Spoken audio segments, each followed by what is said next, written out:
नागपूरमध्ये लाहोरी हॉटेल बाहेर एक कार उभी होती। त्या कारमध्ये एक मृतदेह होता, पण मृत्यू कसा झाला अद्याप त्याचा शोध लागलेला नाही।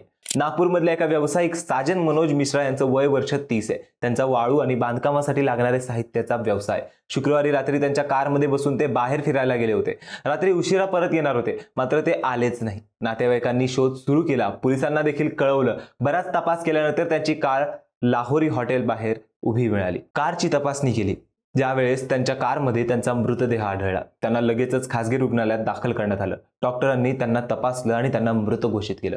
पण यामध्ये एक प्रश्न जसाचा तसा राहिला। डॉक्टरांच्या म्हणण्याप्रमाणे त्यांना हार्ट अटॅक आल्यामुळे त्यांचा मृत्यू झाला असावा, पण मग त्यांच्या मानेवर आणि पायावर जखमा का?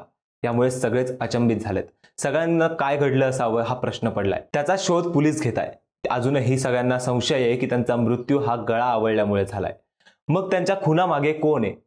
हा खून का झाला असेल हे पाहणं फार महत्त्वाचं आहे।